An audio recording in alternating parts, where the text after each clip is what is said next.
लेकिन तुम यहाँ इस अंधेरे में पढ़ोगे कैसे? पापा कहते थे कि बाहर के अंधेरे से नहीं, अंदर के अंधेरे से डरो। सुविधाओं के लालच में समझौतों का अंधेरा। लेकिन और तुम तो जानती हो कि अब्दुल कलाम साहब स्ट्रीट लाइट के नीचे पढ़ा करते थे। भाई मेरे पास तो फिर भी अपना बल्ब है।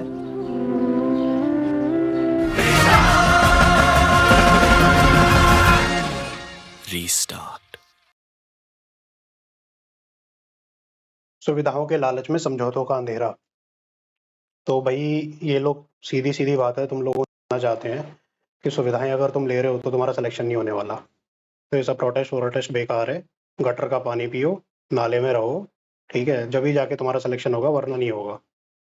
क्लियर कट यही कह रहे हैं, यही मैसेज है और क्या है। जरा सा कोई रिजल्ट आता है, टॉपर सेलेक्ट होते हैं तो सारे के सारे अचानक से जो है सारे टॉपर को मतलब इंटरव्यू लेने के लिए भागते हैं, कोचिंग माफिया जो है। तो जब विपदा आती है, मतलब खुशी के पलों में तो सब लोग शामिल होना चाहते हैं, लेकिन जब भी स्टूडेंट्स पे विपदा आती है, स्टूडेंट्स की बस इतनी सी डिमांड थी कि इतना बड़ा हादसा हुआ है और जितने भी बड़े बड़े नाम हैं जो सेल्फ प्रोक्लेम्ड लाइक बुद्धिजीवी हैं, बीट ओझा सर, बीट विकास सर, कि वो आके सहानुभूति दिखा दें बस। चलो ठीक है, प्रोटेस्ट साइट पे नहीं आए तो एक मैसेज, एक कुछ तो करते। 4-5 दिन का वेट क्यों किया? वहां जाके थोड़ा तरबूजा ही खाए आते। तरबूजा खाने का तो बहुत शौक है ना तुम्हें।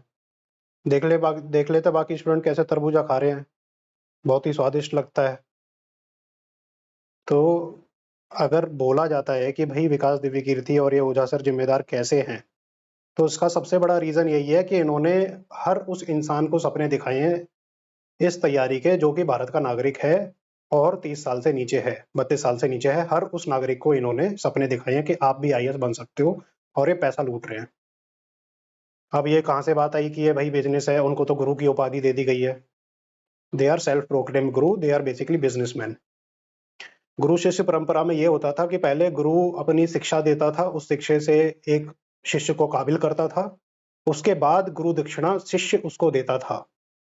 मतलब फीस बाद में ली जाती थी, और वो भी फीस होती थी वॉलंटरी। यहाँ पर क्या है, इनवॉलंटरी फीस है, गला काट के फीस है, और वो पहले ली जाती है, ठीक है, बाद में नहीं। असुविधा दी जाती है उसके चक्कर में, और फिर उस असुविधा का ये बहाना मारा जाता है कि अगर आप असुविधा में नहीं रह पाओगे तो आप लायक ही नहीं हो आईएएस बनने के। मतलब इनके लिए ये प्रॉपर जस्टिफाइड है अगर लोग मर रहे हैं तो। क्यों गए थे? ओझा सर ने तो कह दिया जाना ही नहीं था, बच्चों की गलती है बेसमेंट में जा रहे हो। हम तो नहीं पढ़ाते थे बेसमेंट में, बच्चों की गलती है बेसमेंट में गए हैं, ठीक है, बच्चों की गलती है, बच्चों को कंप्लेंट करनी चाहिए थी। फिर इन्होंने टॉपर की गलती है कि टॉपर आके प्रमोट करते हैं कोचिंगों को, टॉपरों की गलती है। भाई तुम पैसे दे रहे हो यार, टॉपर क्यों नहीं प्रमोट करेंगे? और ये सारे 4-5 दिन लेट आए हैं। देखो गुस्सा इसलिए नहीं फूटा था इनके ऊपर कि ये लोग जो है मतलब कोचिंग माफिया, नहीं, गुस्सा इसलिए फूटा था कि इतनी बड़ी त्रासदी हो गई है और उन एस्पिरेंट्स के साथ हुई है जिन एस्पिरेंट्स ने इनके सारे धंधे चलाए हैं, इनका जीवन बनाया है। उन एस्पिरेंट्स के साथ त्रासदी हुई है, और उनको सहानुभूति देने तक के लिए इन्होंने 4-5 दिन का वेट किया है, और अभी भी सहानुभूति नहीं दी है।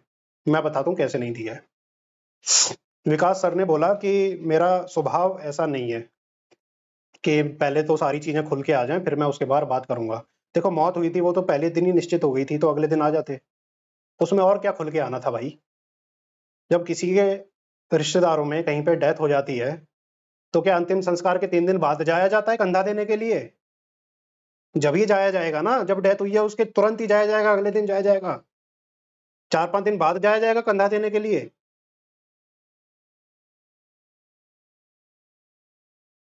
ये मानसिकता है। अब आप लगाओ हिसाब कि मेरा स्वभाव ही ऐसा है। और उसके बाद भी चलो 4 दिन बाद तो स्टूडेंट्स के पास चले जाते, आपके लिए कौन सी जान माल का खतरा था? आप तो जो है बॉडी बिल्डर लेके घूमते हो अपने साथ। 4-5 दिन बाद चले जाते ना। एलजी और चीफ सेक्रेटरी, उससे नीचे तो बात ही नहीं करनी। इतना ओहदा बढ़ गया है कि एलजी चीफ सेक्रेटरी, उससे नीचे मेरी मतलब इज्जत खराब हो जाएगी अगर मैं बात करूंगा तो। बैठूंगा तो एलजी चीफ सेक्रेटरी, मेरे वरिष्ठ आईएएस अफसर फ्रेंड, मेरे वरिष्ठ आईपीएस अफसर फ्रेंड, इससे नीचे मेरे को जाना ही नहीं है। इससे नीचे अगर जाऊंगा तो मेरा ओहदा गिर जाएगा। ये है हमारे गुरुजी, चरण स्पर्श ऐसे गुरुजी को। एलजी ने मीटिंग बुलाई, तुरंत फट के चले गए? नहीं गए। एलजी को भी कह देते मेरा स्वभाव ऐसा है, मैं 4 दिन वेट करूंगा, उसके बाद आऊंगा मैं तुम्हारी मीटिंग में, कह देते एलजी को भी। एलजी की मीटिंग में तो फटाफट चले गए तुम, बुलाई तो। और इनकी कोचिंग का प्रमोशन होता ना, तो अगले दिन क्या आधी रात को भी ये प्रमोशन करने जाएंगे अपनी कोचिंग का, रात को भी प्रमोशन करने जाएंगे। तुम्हें क्या लगता है ये फेमस कैसे हो गए?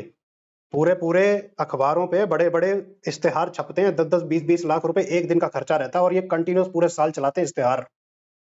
और तुम्हें क्या लगता है ललन टॉप के गेस्ट रूम में कैसे पहुंच गए? पेमेंट, ये मार्केटिंग स्ट्रेटेजी है। ललन टॉप का जो गेस्ट रूम है वो कितना, मतलब उसका 2-3 करोड़ लोग उसकी रीच है, और उसमें कोई आम आदमी नहीं जा सकता, आप नहीं जा सकते, कोई नहीं जा सकता। उसके लिए पैसे देने पड़ेंगे ठोस के। वो एक मीडिया चैनल है, वो भी बिजनेस चैनल है बेसिकली। उसमें पैसे दे दे के अपना प्रमोशन कराया इन लोगों ने, फ्री फंड में नहीं चले गए। ये सेल्फ प्रोक्लेम गुरु पैसा खर्च करके बने हैं, और वो पैसा पता है कहां से लिया है इन्होंने? आपकी जिम में से लिया है। आप गरीब बच्चे 12वीं फेल, आपकी जिम में से लिया है पैसा। और पैसा लेने के बाद आपको गरीब करके ये कह रहे हैं कि असुविधा है उसी में पढ़ो। अगर असुविधा में नहीं पढ़े तो आपका सिलेक्शन नहीं होगा। मैं पूछता हूं कि 12वीं फेल अगर इतना ही टैलेंटेड है तो सारे तुम्हारे सीईओ और ये सारे जो है बढ़िया बढ़िया इंस्टीट्यूट से क्यों है, और बड़े बड़े अच्छे अच्छे नंबर लाए वाले क्यों हैं? तुम भी ले लो, मेरे पास लाइन लगी है 12वीं फेल की, मैं लगाता हूँ। सबको बनाओ सीईओ, अपनी कंपनी में वाइस चेयरमैन बनाओ, सीनियर मेंटर बनाओ। वहां तो बड़ा स्ट्रिक्ट क्राइटेरिया लग जाता है कि भाई यूपीएससी इंटरव्यू इतने दिए होने चाहिए, मेंस इतने दिए होने चाहिए, जब जाके तुम्हारा सिलेक्शन होगा। 12वीं फेल को लो फिर।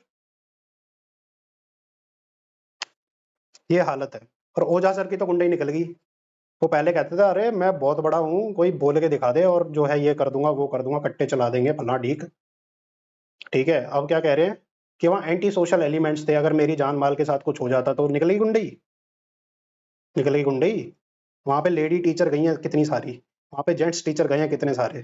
तुम्हें ही डर लग रहा था इतना? तुम्हें ही डर लग रहा था क्या? और कह रहे हैं कि 50 मीटर दूर था मैं, 50 मीटर तक मेरे को इनविटेशन तक के लिए नहीं आया गया। भाई किसी के घर में डेथ होती है तो वो क्या इनविटेशन देता है रिश्तेदारों को कि आ जाओ कंधा देने के लिए? रिश्तेदार खुद दौड़ा दौड़ा आता है। तुम्हें खुद जाना चाहिए था दौड़ दौड़ के। और इतनी बड़ी बेशर्माई कि 50 मीटर तक नहीं जाया गया तुमसे। स्टूडेंट के कंधे पे कम से कम उसके आंसू तो पहुंच लेते तुम। 50 मीटर नहीं जाया गया तुमसे। बहानेबाजी देखो इनकी।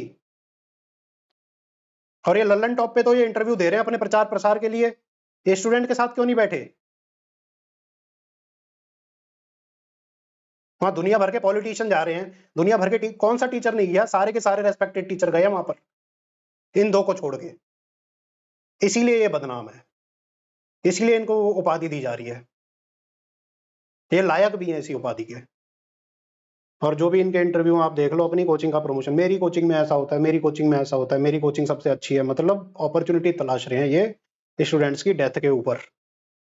कम से कम जो सहानुभूति का तुमने इंटरव्यू दिया उसमें सहानुभूति तो कहीं दिखी नहीं।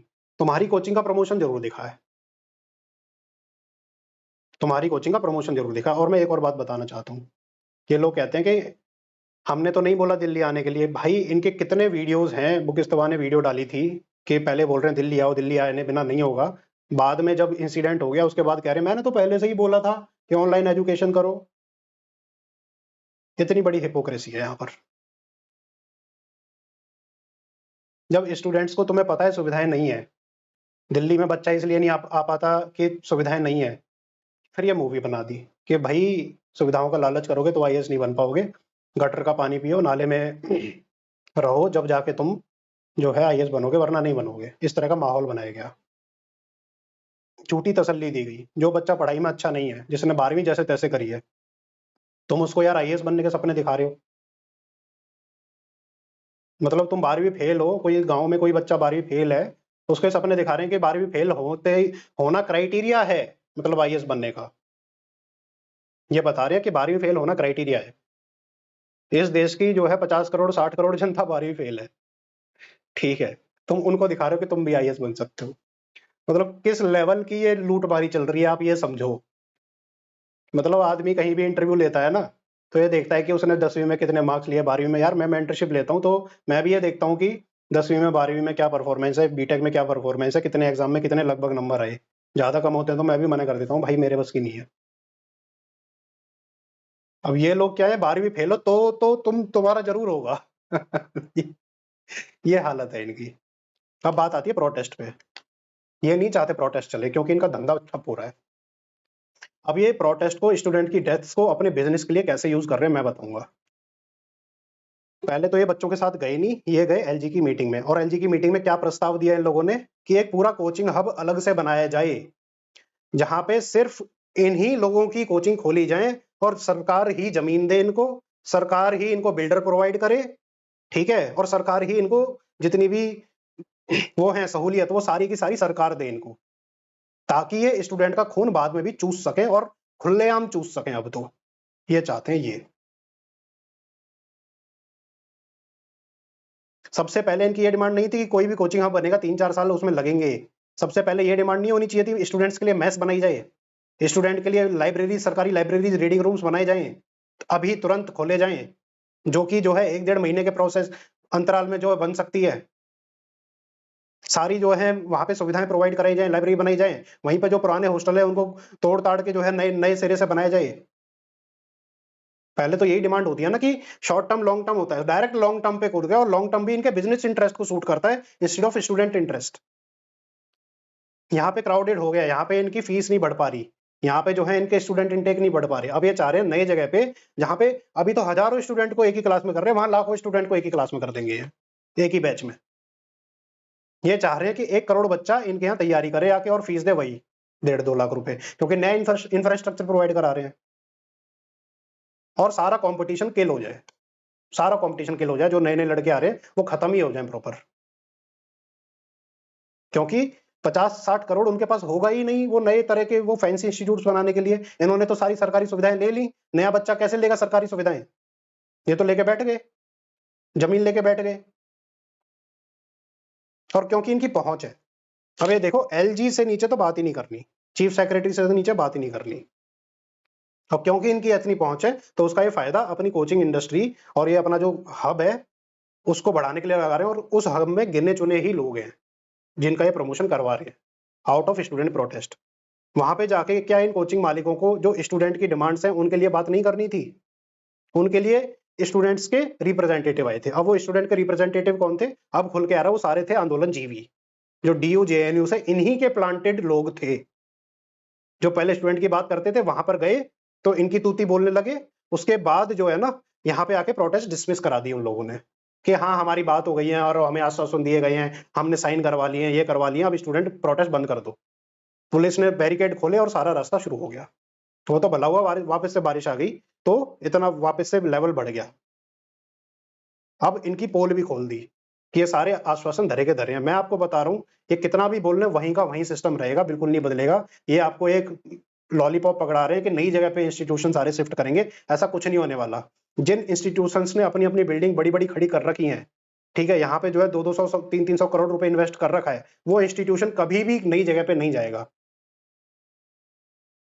और अगर नई जगह पे जाएगा ना तो सरकार से सारी सुविधाएं लेगा, और वहां भी आपका ही लॉस है, क्योंकि इस टैक्स पेयर का पैसा जो है अपने प्राइवेट बिजनेस के लिए ये लोग कर रहे हैं। ऐसे ये स्टूडेंट की जो प्रोटेस्ट है उसका जो है गलत फायदा उठा रहे हैं। आप ये देखो कि जितने भी न्यूज चैनल पे, ठीक है, 1-2 को छोड़ के जितने भी ये बड़े बड़े फेस आ रहे हैं प्रोटेस्ट के, ये सारे आंदोलन जीवी हैं। आप इनकी प्रोफाइल जाके चेक करो, टेलीग्राम ग्रुप्स पे तो चल ही रहा है। लीड विद गाना टी शर्ट भी ऐसी ऐसी पहन रहे हैं स्लोगन्स वाली, चे गुवेरा आ जाएंगे और ये आ जाएंगे। प्रवीण दीक्षित सर ने तो पहले ही बता दिया था ये होने वाला है, और हो ही गया। जो यहाँ रहते नहीं है, जिन्हें प्रॉब्लम्स नहीं पता है, वो फुटेज लेने के लिए आए हुए हैं, और वो मिलने गए हैं एलजी से, वो मिलने गए हैं जो है मेयर से, दिल्ली गवर्नमेंट के रिप्रेजेंटेटिव से, आतिशी मरलेना से मिलने गए हैं वो, गाड़ियों में बैठ बैठ के। मैं 1-2 की बात कर रहा हूँ, लगभग सारे ठीक है जेन्युइन है, लेकिन 1-2 की, वो जो लड़की है जो बहुत ज्यादा बोलती है, क्या नाम है उसका, लीड विद गाना, ठीक है, उसका कमेंट में करना आप, ठीक है, काली टी शर्ट पहने हुए, वो बहुत ज्यादा जो है वो आंदोलन जीवी है, वो कई प्रोटेस्ट में दिख चुकी है, यहाँ भी आई हुई है। और यहाँ पे आके मीटिंग करने के बाद सबसे पहले उसी ने लड़ी है कि भैया इसको प्रोटेस्ट को खत्म करो। मतलब ऐसे इन्फिल्ट्रेट किया जा रहा है प्रोटेस्ट को। तो किसी का भला नहीं होने वाला, आपका कोई भला नहीं होगा, सिस्टम सारे ऐसे ही चलेंगे, किसी पे कोई गाज नहीं गिरेगी।